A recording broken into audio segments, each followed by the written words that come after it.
Welcome to the Baboom Baboom podcast, your go-to source for expert tips on car stereo installation, vehicle wiring, and all things wiring related. Whether you're a seasoned pro or just getting started, we've got the advice to help you power up your ride. Get ready to crank up the volume on your knowledge and make your next wiring project a success. Ever crank up your favorite song and the vocals are like muddy and the bass is just, it's overwhelming everything else. It's like trying to like enjoy a gourmet meal, but all the flavors are like out of whack. Exactly. You know what I mean? Totally, yeah. So if that's ever happened to you, you might be going through a crossover crisis. Ooh, a crossover crisis. Yeah. I like that. Right. That's a good way to put it. And we're diving deep into that today. Okay. We're going to figure out how to fix it. All right. So for everyone out there who's nodding their heads along with us, Right. let's talk about Yeah. the unsung heroes of balanced audio Sure. speaker crossovers. Right. Now, Yeah. we've all seen these different size speakers, Right. you know, tweeters, woofers. Sure. Sometimes, you know, if you've got a real fancy setup, you got, you know, Mid-range? mid-range drivers in there. Yep. Yeah. But have you ever wondered, like, why can't we just pump all the frequencies into one, Right. like, super speaker? One speaker. Yeah, what's the deal with that? Yeah, I mean, imagine a tweeter Yeah. trying to handle, like, the low rumble of a bass guitar. You know? That It'd be like, that little guy. it would be like trying to haul a truckload of rocks with a scooter. Yeah, exactly. Each speaker type, tweeter, mid-range, woofer, designed to handle a specific range of frequencies. You know? Yeah, that makes sense. It's like a So they're kind of specialized. yeah, like a specialized tool. Yeah. Okay. Yeah. So Yeah. crossovers are kind of like the, Yeah. like if you think about like a busy intersection, Mhm. they're like the traffic directors, making sure each Sound vehicle. sound vehicle gets in the right lane. Exactly. Right, yeah. yeah. They take that complex music signal, divide it up, Yeah. sends the high frequencies to your tweeters, Okay.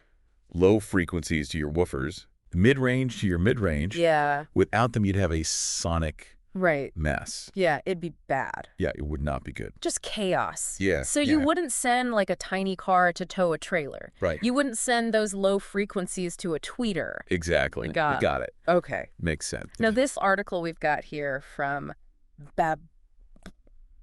Baboom, Familiar with them? they talk about two different types of crossovers, Yes. passive and active. Uh-huh. Can you break those down for us? Absolutely. What's the difference? So passive crossovers, most common, Okay. already built into most speaker systems, especially ones designed for, home use. Yeah. Okay. Think of them as kind of the set it and forget it They are- option. Okay. They're simple, they're effective. Right. You're not going to get too crazy with them, but Yep. they work active crossovers. On the other hand, Yeah. whole new level of control. Okay. Like it. They're separate components. Right. So it requires a little bit more, Know-how. a little bit more know-how to set up. Yeah. But they give you the power to fine-tune Yeah. those crossover points Okay. with incredible precision. Wow. So, So for someone who's just like dipping their toes Yeah. into this world of audio optimization, maybe passive is a good place to start. I would say so, yeah. Yeah. Definitely. But if you're an audiophile, you're really trying to, You want those active crossovers. Yeah. You can get in there, you can customize. like, expert mode. Exactly. You're unlocking all the... You're going deep. Yeah. You're customizing it based on your speakers, Right. your room, your preferences, all that. Before we get too far ahead of ourselves, Sure. let's talk about those crossover frequencies. Okay. The article mentions Yes. kind of some typical ranges, Mm-hmm. and that's a really good place to start if you're trying to fine-tune your system. Yeah, good starting point. It's like we know the traffic cops are essential. Yes. But now we need to understand, like, The rules of the road. the rules of the road. Exactly. Right. Yep.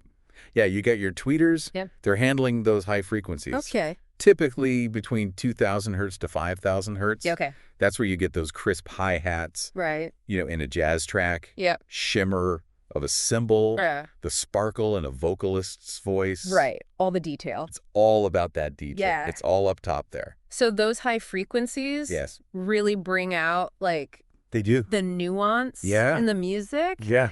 What about Yeah. those deep, resonant sounds? Yeah, that's where your woofers come in. Okay.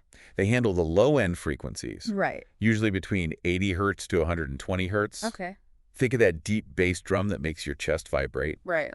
Or the rumble of a cello you can practically feel in your bones. Okay, yeah. Need top-quality electrical wire? Baboom Baboom's got you covered. Get your 6-pack today. Each combo comes in 6 different colors and a total of 600 feet of wire.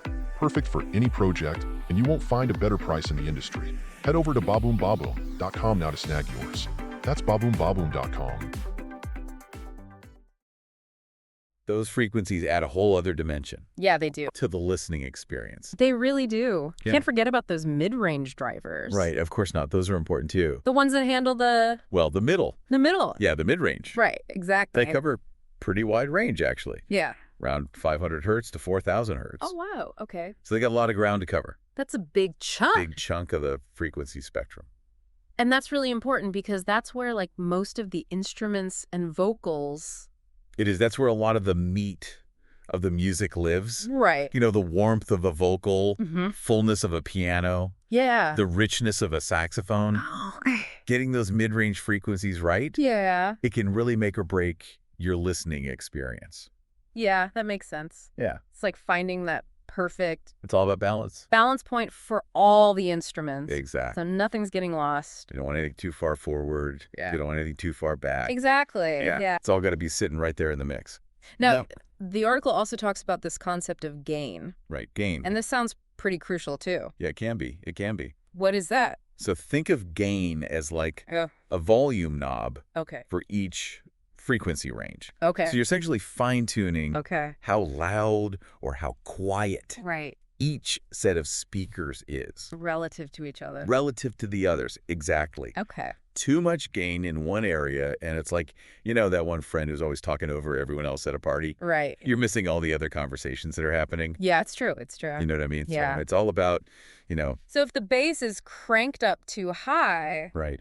it's going to drown out those subtle details in the higher frequencies. Exactly. Even if your crossover points are set properly. Even if you've got everything perfectly set with the crossovers, Right. you start messing with the gain too much. You can throw the whole thing off. Yeah. Okay. So it's about finding that sweet spot Yeah, it's a balancing act. where every instrument, every vocal. Yeah, it's got to have its own space to shine through Right. without overpowering the others. Right. It's like seasoning a dish, you know? Okay. You don't want to just dump a whole jar of salt in there. No. You got to add a pinch here, a dash there. Yeah. Right. Taste as you go. I like that. Yeah, you know. That's a great analogy. Yeah, I try. And speaking of taste, Yeah. this article really stresses the importance of using your ears Absolutely. as the ultimate guide. At the end of the day. Even when you're adjusting those crossover points Right. and those gain settings. Yeah, you can look at all the numbers you want. Right. You can have all the fancy equipment. Yeah. But your ears, Yeah. your ears are going to tell you the truth. If Yeah. it sounds good, it sounds good. Right. It's as simple as that. Why is it that, like, just because there are, like, recommended settings and stuff? Yeah, I mean, it's a good starting point, Right. but every room's different. Okay. You know, room acoustics, speaker placement, Right. even the recording itself Oh, okay. can play a role in how those frequencies interact. Interesting. What sounds amazing in one room might sound off in another. That's really interesting. Yeah, you got to use your ears. That's the key. Okay, so how can someone start experimenting then? Yeah. Like, where do they even begin? The article actually gives a really, really helpful Okay. step-by-step guide. Okay. Recommends starting with those typical crossover frequencies we talked about Okay. as a baseline. Uh-huh. And from there, it's all about making small adjustments Okay. and just listening Okay. critically to how those changes impact the overall sound. So put on, like, your favorite song. Yeah, put on song That's got that you're really familiar with. a good mix of. Yeah, that's got a good mix of high, mid-range, low frequencies. And just start playing And around. start messing around, yeah. Okay. Make some adjustments Yeah. and see what happens. Okay. Pay attention to what you're hearing. Yeah. Do the vocals sound clear and present? Okay. Is the bass punchy without being goomy? Right. Are those high frequencies crisp and detailed, or are they harsh and sibilant? Right. Okay. It's all about finding that sweet spot where everything just blends together. I love that. Yeah. It's all about experimenting and using your ears. Trust your ears, they'll never lie to you. Well, the article also mentioned A few other things that can affect your listening experience. It does, yeah. Like speaker placement. Speaker placement, huge. Really? Huge, yeah. And like room treatment. Room treatment, absolutely. So those are like once you've got the other stuff figured out? Yeah, those are like bonus. Yeah. Once you've got your crossover settings dialed, yeah, you've got your game staging right. Yeah. These are like the next level up. Okay, cool. So speaker placement, like what kind of difference are we talking about here? It can make a surprisingly big difference. Really? Oh, yeah. Okay. Think about it. I mean, sound waves, they're bouncing off the walls, bouncing off your furniture. Right. And those reflections can interfere with what you're hearing. Oh, okay. So that's interesting. Even just like, yeah, moving your speakers a couple inches closer to the wall or a couple inches further away from the wall can have a noticeable impact on how it sounds. It's like those acoustic panels. Yeah, like in a recording studio. In recording studios. Totally controlling those reflections, creating a cleaner sound. And that's like room treatment. That's what that is, yeah, room treatment. Right, okay. It's all about optimizing your listening environment. Okay. To minimize those unwanted reflections. Okay. And create the best possible soundstage. So it can be like as simple as putting a rug down. Sometimes. Yeah, to like cut down on the echo. Yeah, if you got a hardwood floor, put a rug down, reduce some of those echoes. Okay. Or it can be as involved as like installing acoustic panels, bass traps. Wow. Okay, so it can get pretty serious. It can get pretty in depth. Yeah. Wow. Okay. So, start with those crossovers. Yeah. Get those dialed in. Get those right. If you want to, go the extra mile, experiment with speaker placement. Yeah. Room treatment. So there's always more to explore. There's always another level. Yeah. You can keep going down the rabbit hole. Right. But you don't have to. You don't have to. You can keep it simple. Start simple. Start with those crossovers. And see where it takes you. Awesome. This has been really interesting. Glad you liked it. I feel like I learned a lot. It's all about, Yeah. At the end of the day, there's no right or wrong. Okay. When it comes to audio. You know what I mean? Yeah. That's right. It's all about what sounds best to you. Yeah. It's your ears, your music. That's true. You got to be happy with it. Yeah. So trust your instincts. Yeah. Have fun. Experiment. And enjoy it. That's the important part. Well, thank you so much for taking this deep dive with us. My pleasure. Into the world of speaker crossovers. Absolutely. Hopefully you learned a thing or two out there. Yeah, I hope so. And most importantly, feel empowered to tweak and tune your way to audio bliss. There you go. Until next time. See you later. Bye. Need top-quality electrical wire? Baboom Baboom's got you covered. Get your 6-pack today. Each combo comes in 6 different colors and a total of 600 feet of wire. Perfect for any project, and you won't find a better price in the industry. Head over to baboombaboom.com now to snag yours. That's baboombaboom.com.